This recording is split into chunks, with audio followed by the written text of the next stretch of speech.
বাঙালি স্টেরিওটাইপই আছে যে মাছে ভাতে বাঙালি।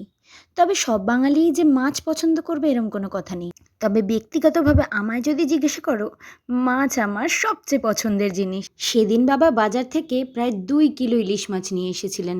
মা তাড়াতাড়ি স্কুলে বেরিয়ে যাওয়ায় রান্নার দায়িত্ব পড়েছিল আমার উপরেই। ইলিশ মাছের প্রতিটা পদ রান্না করাই খুবই সহজ হলেও ইলিশ মাছের ভাপাটা সবথেকে বেশি সহজ লাগে। কিছুই না, একটা মিক্সার গ্রাইন্ডারের জারে করে ১ চামচ কালো সর্ষে, ১ চামচ সাদা সর্ষে আর তার সাথে ৩ চামচ পোস্ত একসাথে করে গ্রাইন্ড করে পেস্ট করে নিতে হবে। তারপর একটা মিক্সিং বোলে সেই পেস্টের সাথে হলুদ, নুন আর অনেকটা বেশি সর্ষের তেল মিক্স করে একে একে মাছগুলোকে সেই মিক্সারে ডুবিয়ে ডুবিয়ে একটা বোরোসিলের পাত্র করে রেখে দিতে হবে। অনেকের বাড়িতেই যাদের মাইক্রো ওভেন নেই তারা গ্যাসেও এটা বাটির মধ্যে ভাপিয়ে নিলেই হয়ে যায়। আমার বাড়িতে দুটোর অপশানই থাকা সত্ত্বেও আমি মাইক্রো ওভেনে রান্না করাটাই এখানে প্রেফার করি।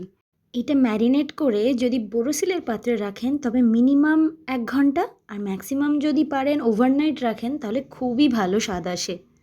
আমি এটাকে ৬ থেকে ৭ ঘন্টা অবধি ফ্রিজের মধ্যে ম্যারিনেটেড অবস্থায় রেখে দিয়েছিলাম। তারপর আর কি, খেতে বসার ঠিক ১ ঘন্টা আগেই মাইক্রো ওভেনে প্রথমে ১০ মিনিট আর তারপরে উল্টে ৫ মিনিট দিয়েই নামিয়ে পরিবেশন করলাম। বাড়িতে সেদিন কিছু গেস্ট এসেছিলেন, তো প্রত্যেকেই খেয়ে ভালো বলেছেন।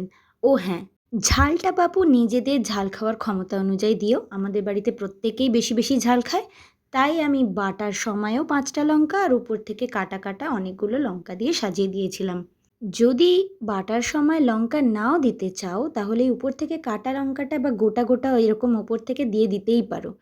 যদি কারো প্রয়োজন হয় সে সেটা ডলে খেতে পারে, আর যারা ঝাল খায় না তাদের জন্য নো ওয়ারিজ। তবে মাছে একটু ঝাল না হলে কি হয়, বাড়িতে বানিও। এই রেসিপিটা কেমন লাগলো আমাকে জানিও কমেন্টে। রান্নাটা করতে একদমই বেশি সময় লাগে না, তাই যাদের হাতে খুব কম সময় আছে তারা এইভাবে বানিয়ে নিতে পারো। রেসিপিটা কিন্তু আমার নয়, আমার মায়ের। তাই যদি এটা বানাও অবশ্যই আমাকে ট্যাগ করতে ভুলো না। আজ এই অবধি, টাটা। আবার দেখা হবে অন্য কোনো ভিডিওয়।